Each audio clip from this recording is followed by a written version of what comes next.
As-Salatiyah. Kalau sekarang orang nyebutnya Salatiyah di Mekah. Hadratus Syekh ini adalah orang yang hafid dan lancar sekali. Hadratus Syekh Kiai Hasyim Asy'ari.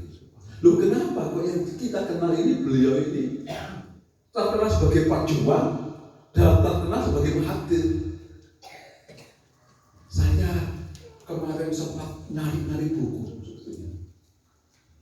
Ternyata ketemu Hadratus Syekh ini kalau untuk menghafalkan Al-Quran itu masih lebih gampang daripada menghafalkan hadis. Apalagi di jalur hadis, waduh ruwet, nyebut menghafalkan nama orang gitu kan. Apalagi di Arab itu kan ada Muhammad bin Ahmad bin Muhammad, balik bin Muhammad bin Ahmad lagi kan, itu kan urutnya banyak. Sulit sekali. Oleh sebab itu, untuk kaitannya dengan Al-Quran, untuk kaitannya dengan pengajaran Al-Quran, Hadratus Syekh Kiai Hasyim Asy'ari itu menyerahkan kepada Kiai Haji Abdurrahman Ali, menyerahkan kepada Kiai Mahfud Anwar, juga menyerahkan kepada putranya Kiai Wahid Hasyim.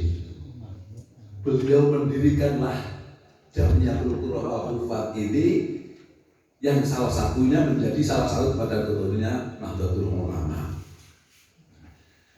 Ini kita rangkai dengan rakel besok itu.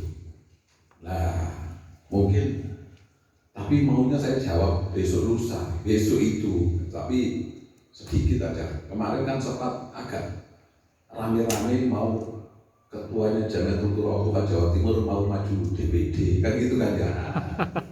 Itu adalah rekomendasi dari rakernya Jamiatul Qurra wal Hufaz pada tahun kemarin. Nanti akan cerita detailnya nanti pada saat di Malang aja, nanti biar disampaikan kepada teman-teman Jamiatul Qurra wal Hufaz yang lainnya. Para kiai, para ibu nyai, para asatidz, yang saya hormati.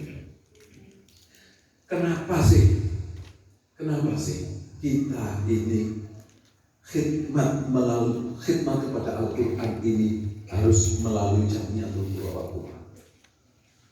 Ayat yang saya bacakan tadi, Inna nahnu nazzalna dzikra wa inna lahu lahafidun, itu domirnya semuanya domir nahnu, domir banyak orang.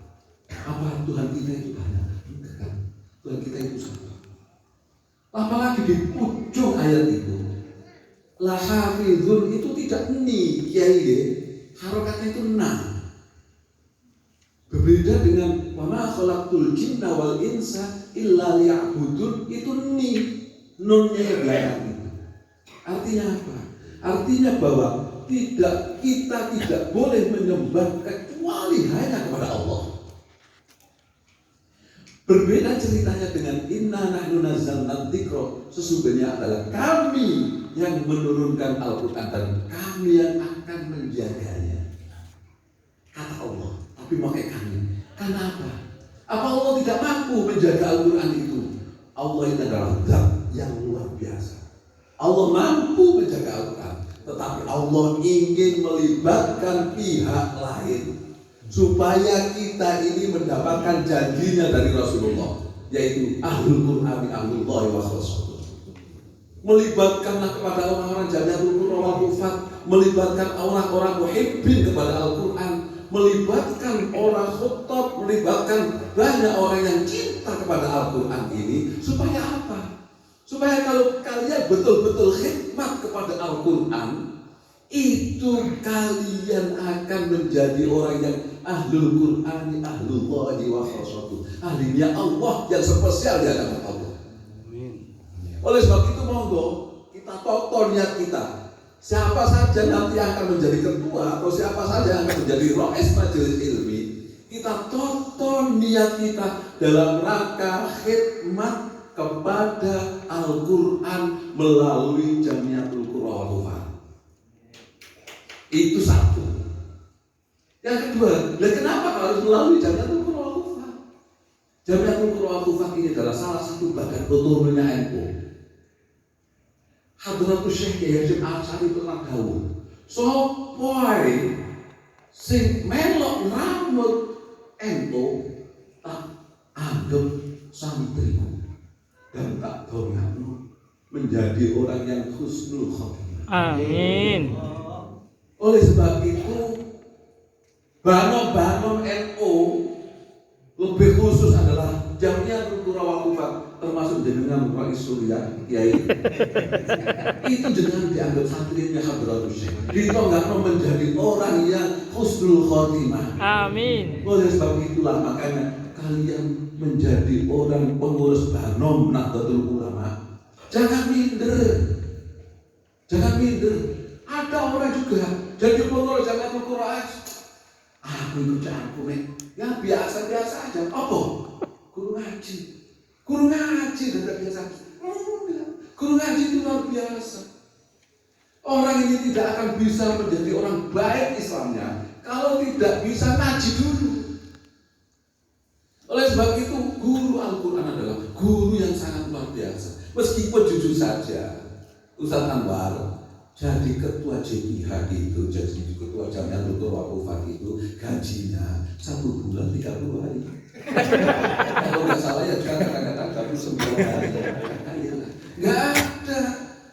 Gaji dari situ nggak ada. Tetapi barokahnya karena kita khidmat kepada Al-Quran, kita pasti dijanjikan oleh Allah kita menjadi orang yang pasti tidak akan kelaparan. Lihat orang pengurus Jamiatul Qura wal Hufaz nggak ada ganteng ayu-ayu dan nggak orang sing khidmat kepada Jamiatul Qura wal Hufaz itu amin nggak ada. Makanya pada saat kemarin itu ada orang baca Quran di sahur ya, jujur saja saya tersinggung. Oleh sebab itu waktu itu Jamiatul Qura wal Hufaz itu langsung membuat pernyataan melalui Rais Majelis Ilmi yang kita viralkan juga kan gitu kan ya. Sawer itu adalah kebiasaan buruk yang merendahkan martabat orang pembaca Al-Quran. Yo, lagi baca Al-Quran di sawer, Mas.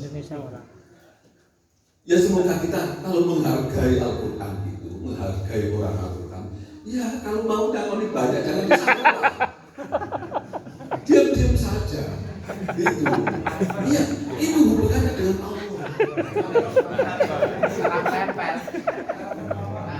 Jadi kalau dulu istilahnya kan ada salam tempel, sekarang enggak.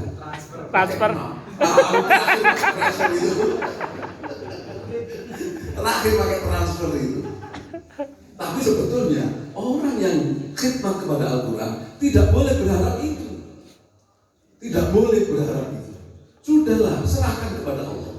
Saya yang begitu terpilih sekitar 1 tahun yang lalu di Malang, saya bilang kepada aparat kami kumpulkan sebelum pelantikan itu, ayo kita khidmat kepada Al-Quran dengan ikhlas.